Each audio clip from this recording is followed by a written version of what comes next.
guys, thanks for joining us on Family Life today here on YouTube. Make sure you subscribe. You don't want to miss any episodes, so hit the little bell and you'll get notifications and you won't miss anything. And if this encourages you, like it and share it with your friends. Yeah, share it with your friends. Yeah, welcome to Family Life today. Abuse of any kind. These can cause anger and rage. And then it just spills over naturally into, how do I compensate for this? How do I protect myself from this? And the next thing you know, we're slipping over the boundaries in relationships with the people we love and assuming the right to make decisions that aren't ours to call.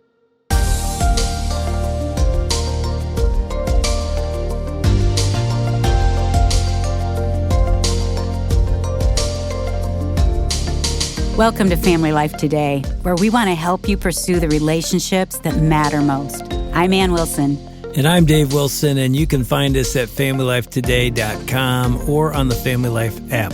This is Family Life Today.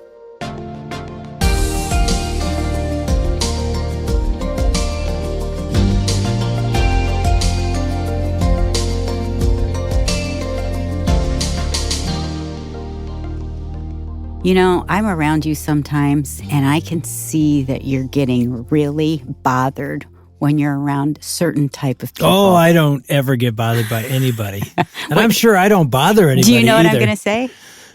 Of course I know what you're going to say. What category of people really push my buttons? High controlling people. As soon as it begins, I'm thinking, oh no. It's like something happens to me. It's like I want to rebel. It's like anything they say, I want to do the opposite. And they're often well-meaning people, but there's something that happens inside me. I get pretty feisty. Yeah, you do. You get a little scared, do you? I'm like, oh no, what's he going to do or say? Yeah, that doesn't happen to you? Mine's probably, I keep mine inside a little more than you might. But I feel like I have been controlling to you in some ways. Over the years, for sure. Let's talk about that later. We've got Tim Kimmel, Dr. Tim Kimmel, in the studio of Family Life for another day talking about high control people. Now, Tim, you're not a high control person. Well, that's not why we're talking about this. I actually think I'm very capable of being it too. And I know when obviously I wrote a book about it and I'm in the book. As I said, I'm an equal opportunity offender when I write this book because I wanted to make sure that we all struggle with it. Well, we said yesterday that everyone has this in them. We all have it. And some of it's just self-preservation. But, you know, when you said you have a problem with it, you were designed to have a problem with it because, see, God didn't. Oh, Tim, now you're enabling it. I could tell her that. She's always like, really? What do you mean by that? When you think, when we were made in God's image, as image bearers, we were not made to be controlled. We're made to cooperate. We're made to live within the boundaries and make a contribution. But the reason you bristle is because high controllers don't bring the best out of a situation. That's true. That is so true. Yeah. And so the problem is when that high controller is me or you. And then we realize, well, and in High Cost of High Control in the book, we talk about what to do if you are the controller or if you're the controlee. And you're dealing with it, and we got to deal with it from both sides. Mm-hmm. Well, yesterday you gave us a definition. Mm-hmm. Let's look at that real quick. Okay. But today, let's get into the why. Sure. High control is when I leverage the strength of my personality or my position against your weaknesses in order to get you to meet my selfish agenda. And so that where it discounts normal parenting. Mm-hmm. It's not a selfish agenda. I'm just trying to do things that a good mother or father do. There's places in marriage where, because a healthy marriage is both dependent, independent, and interdependent. That's a healthy one. And so there are places where we do it. But once we do that, though, it just brings the worst out of the situation. And I want to have a family picture where the smiles are real. You probably remember this. Ann and I watched Gary Smalley on VHS. Yeah. Way back. Probably back in 1980s. Late 80s. Yeah. You probably remember this. It was one of the first times they ever had like a VHS of a person communicating and you could learn from him. But I remember him walking through different styles of parenting and saying which are the best. And I'll never forget this. He said a high controlling parent yields the worst results. Right. Right. And you sort of think, no, if you control it. He said, no, the worst results. Mm-hmm. And you think, you mean a totally permissive parent that lets their kids do anything, gets better results? He goes, actually, yes. It's Neither not great. are the best. Right. Yeah. But compared to high controls, it does, like you say, have a high cost. Let me add a dynamic. If that high control parent is an outspoken Christian, it really brings the worst out of a kid. Why is that? Well, because here, I came to give you life and life more abundantly, and they're sucking the wind out of every day. You'll know the truth, and it will set you free, and they're in prison. And so it's just a walking contradiction of the very gospel we say we represent. By the way, another form, we'll get into this in the causes, is fear-based parenting does the same thing. Yeah. I think your book, Grace-Based Parenting, I read that when our kids were younger. I thought, this is extraordinary. And it really did change my style of parenting because I realized, I'm kind of that controlling parent instead of that grace-based parent.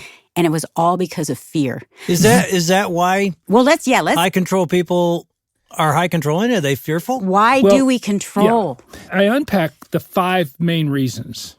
The very first one is what I call toxic fear. Yeah. It's interesting how you can take legitimate things that have a very legitimate role, and you put the word toxic in front of it, and it changes everything. Because fear is one of the gifts that God gave us. Yeah. And when used properly, it's one of our best friends. It saves our life. Saves our lives. Yeah.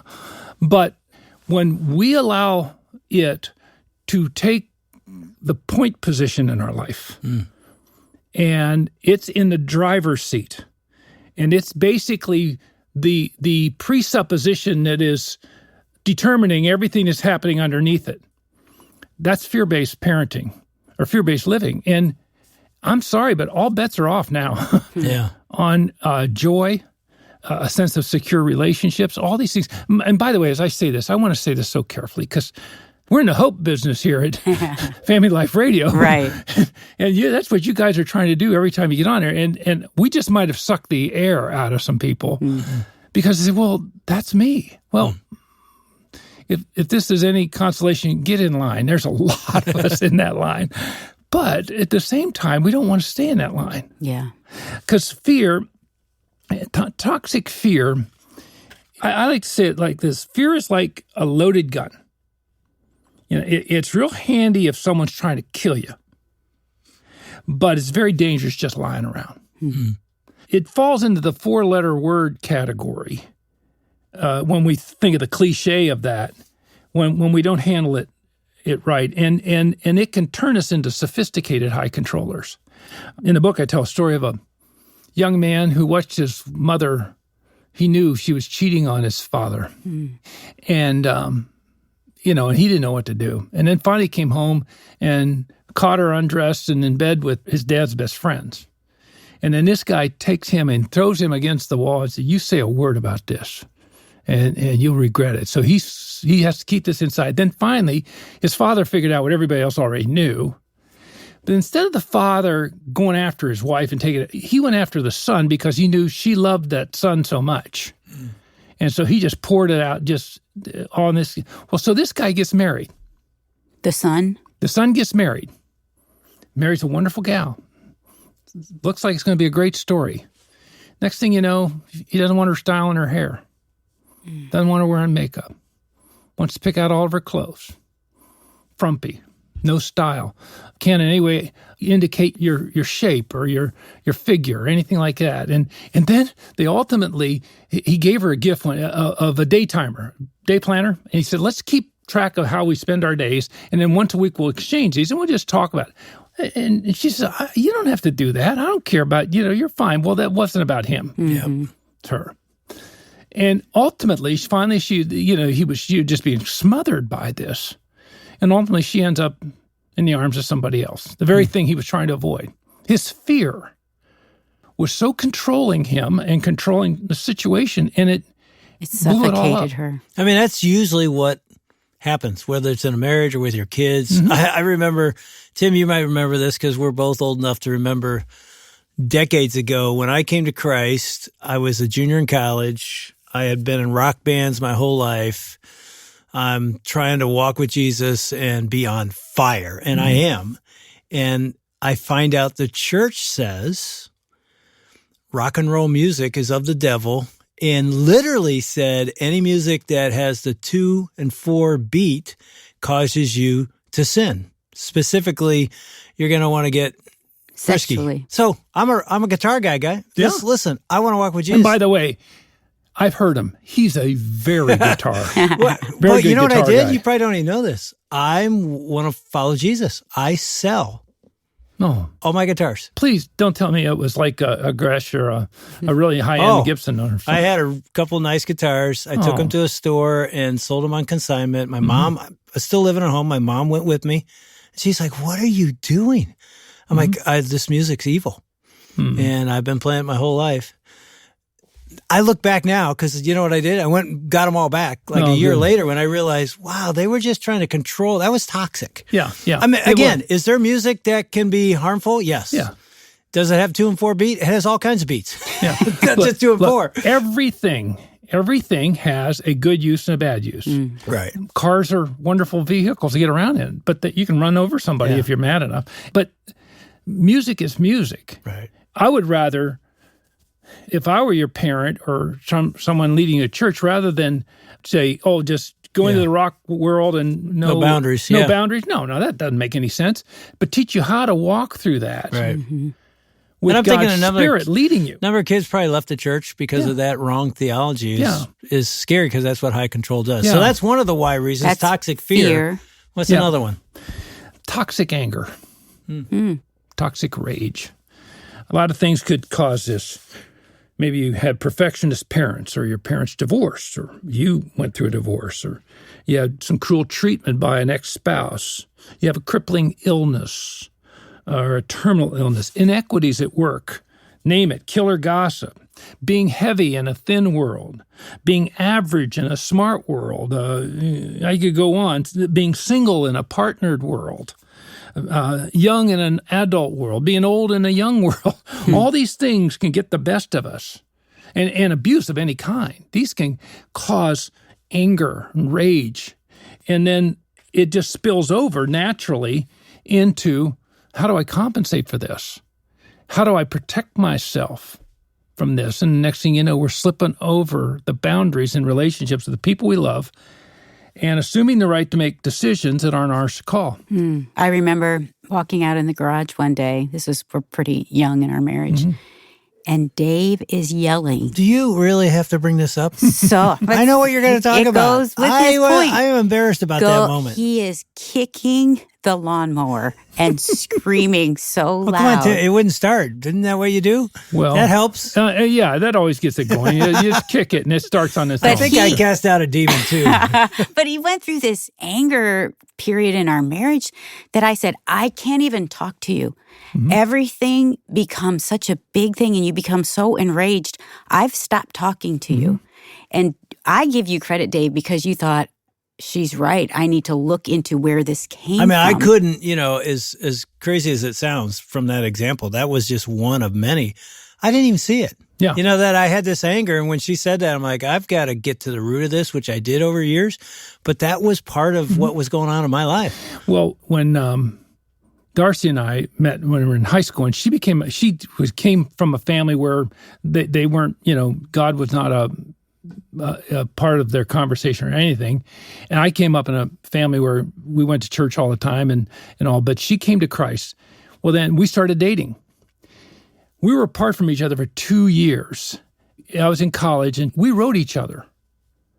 In 2 years, several hundred letters were written. Well, we still had them all. Well, I went and I scanned them all. During the COVID isolation thing, put them all in order. And with our 50th anniversary coming up, I thought, I'm going to go back and read all these things. Wow. It's kind of sweet. And it's just been the most amazing trip back in time. We have all and to see how God was working in our lives and all. But in one letter, she said, Tim, we got to deal with something. It's your temper. And it's just unpredictable. And when it comes out, it frightens me so much and so forth. And I so deeply loved this girl and I cared about her. And I always thought, but she lived at the base of Mount St. Helens and her family with her father. And he was a control broker, and rage and anger was just one. And when she saw even a smaller type of that thing in me, and when she showed me that, I mean, it just broke my heart that I was being that way. And I realized, yeah, I do. I can slip off the edge and react. And so, I was vulnerable with her, and I said, I don't want this to be a part of our life if God's going to let our lives proceed. And we went to work on it. And, does it go away right away? No. You probably yelled at the weed whacker the next week. But isn't it so sweet that God continues to transform us by the renewing of our mind? And I would add this, because what you just said, I think is real important. You tell me if this is true, Tim. Yesterday we talked about sort of the AA example of I'm Dave and I have a tendency to be high control. Right. I think if somebody also walks up to an alcoholic and says, I don't know if you know this, you have a drinking problem. Usually we get defensive and it's like, no, I don't. But when they see something and call it, you just said, Darcy saw something, Ann saw something in me. We both could have gone, what are you talking about? Yeah, or gotten really angry and demonstrated exactly what they're saying and try and put them in their place. So would you say if somebody ever says to you, dude, I think you might have a control thing, it's something we should lean into? Assume they've got you. Yeah. You're just so much better off. Toxic fear and toxic anger, I think, are just fundamental causes us to try to protect ourselves, and we start to manipulate the circumstances as much as we can. I mean, even hearing you saying that makes me think, and you got some more to tell us. Just those two to start, and I can't wait to hear the rest. I would encourage you, go to your spouse and say, hey, do you see toxic fear in me? Do you see any toxic anger? And listen, because they might identify something you can't even see. I think it'd be super brave to say, do you feel like I'm controlling? Yeah. Because there was a time my kids and you would have all said yes, without a doubt. And so I think that's a good question. But this next one, toxic shame. Yes. This is interesting to me. I want to talk about that. Well, toxic shame many times is where toxic fear and toxic anger will lead you to. But shame is the ultimate negative emotion out there. At the core of so many controllers' hearts is a sense of shame that I think blocks his or her ability to see themselves as anything but fundamentally and absolutely flawed. Yeah. Guilt says we've done something wrong. Shame says it's us who are wrong and that we're not good enough. I think lifestyle shame is vulnerability out of control. And so you can see where this goes. Let me say it this way. I think shame is less about morality than conformity and acceptability or character. To be ashamed is to expect rejection, not so much because of what you've done, but because of who you are. It's an identity. But how does that lead to controlling? Well, I mean, just think about it. Example, I had a pretty close look at this family through my teenage years and young married years as we were friends with this family. And this father was just unbelievably harsh and short-fused and domineering and it was just a nightmare. And because I think I had no choice but to interact with his family, I'm just trying to be decent and nice. And by the way, he could be indifferent to me, but he never was able to pull his control stuff on me because I didn't let him. Then finally, after many years, he died. And after he's dead, his former wife, we crossed paths with her, and she tells us something that she was never allowed to say anything about while he was alive. And I'm thinking, well, you were divorced, so those agreements are off. But anyway, she kept it.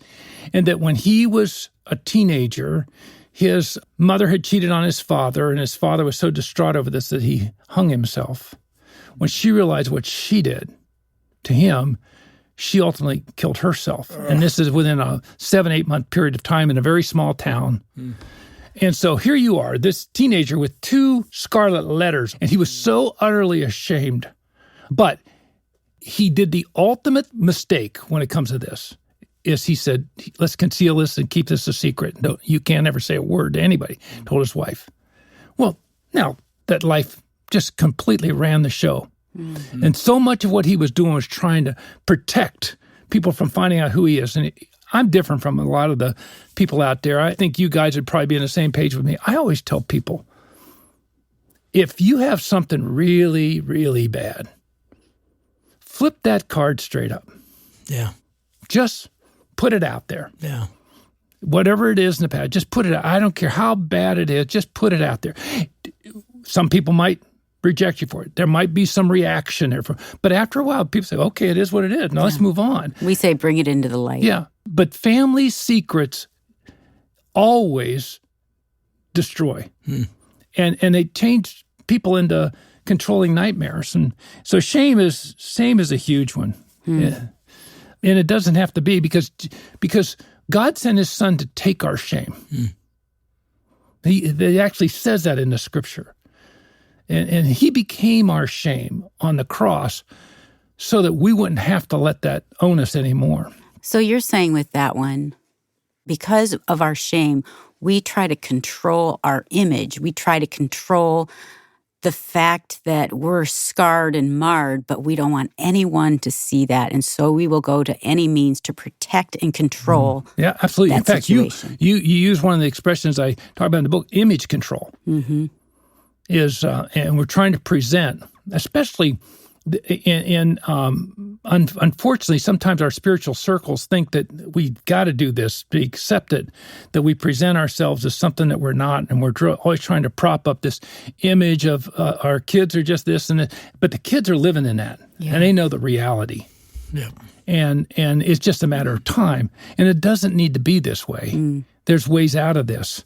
And that's the beauty of the gospel. Yeah. That Jesus came to set us free. Right. Well, I was just going to ask if I'm listening right now and I'm identifying like, oh, toxic fear, toxic rage, toxic shame, whether it's a high level or and I'm starting to sense, man, Tim is talking to me. What do I do? What's my next step?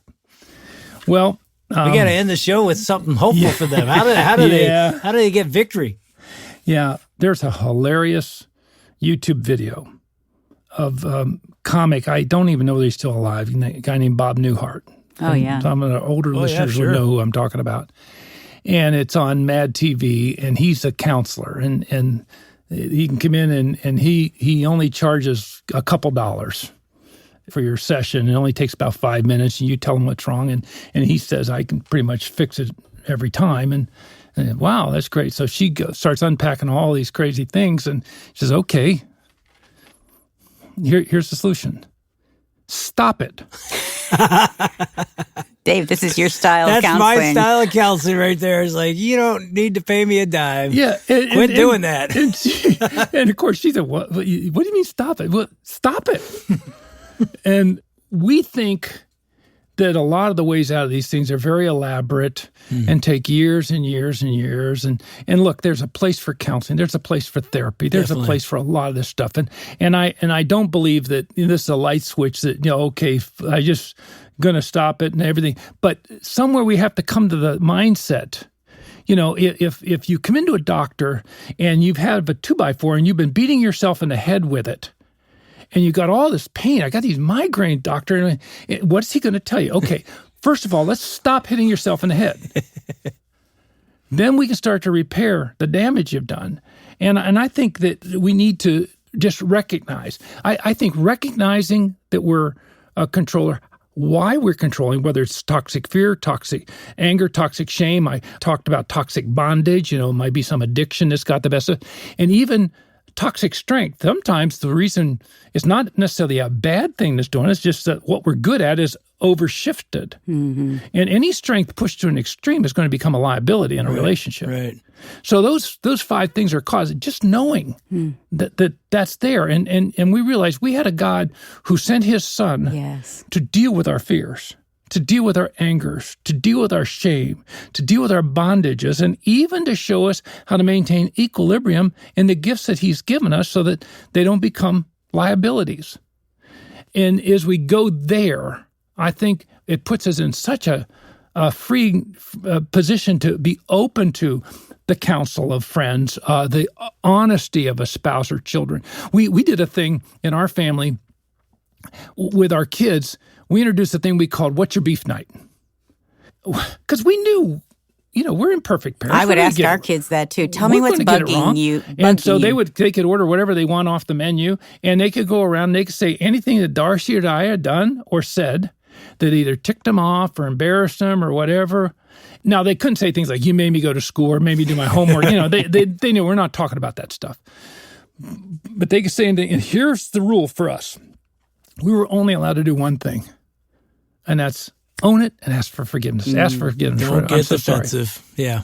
Because if we'd have tried to put it in context or well, yeah, but you didn't, then they say, this game is fixed. You're not going to change anything. I'm part of a generation of people that grew up that often you would hear them say, I never once heard my parents admit they did anything wrong. Mm-hmm.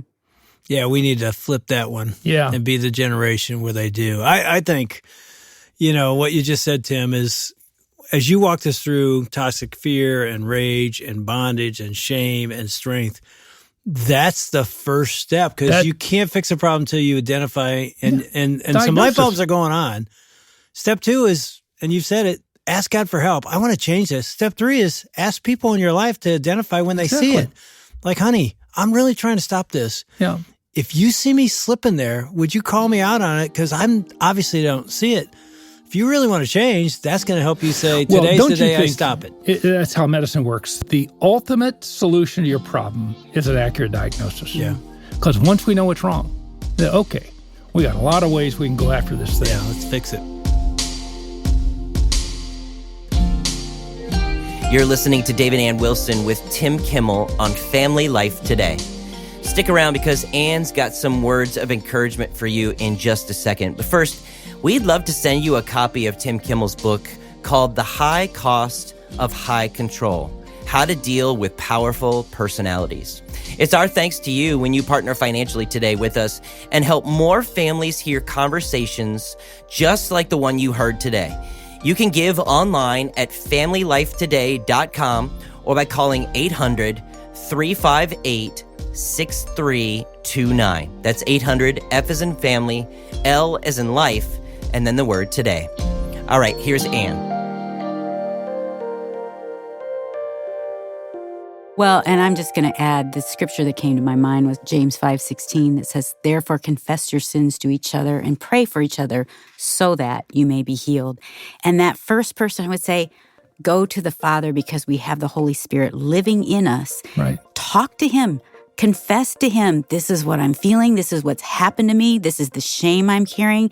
And then confess it to your husband or someone safe that you can say, like, I think I need help in this area. Mm-hmm. Well, that's humility. Yeah. And to me, that's the gateway to be on the receiving end and a conduit of God's grace on a regular basis. Yeah.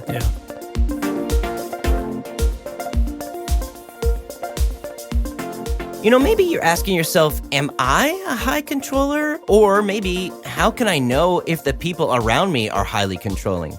Well, tomorrow, Dave and Ann are joined again with Tim Kimmel to talk about how to identify who the high controllers are in your life. That's tomorrow. We hope you'll join us. On behalf of Dave and Ann Wilson, I'm Shelby Abbott. We'll see you back next time for another edition of Family Life Today.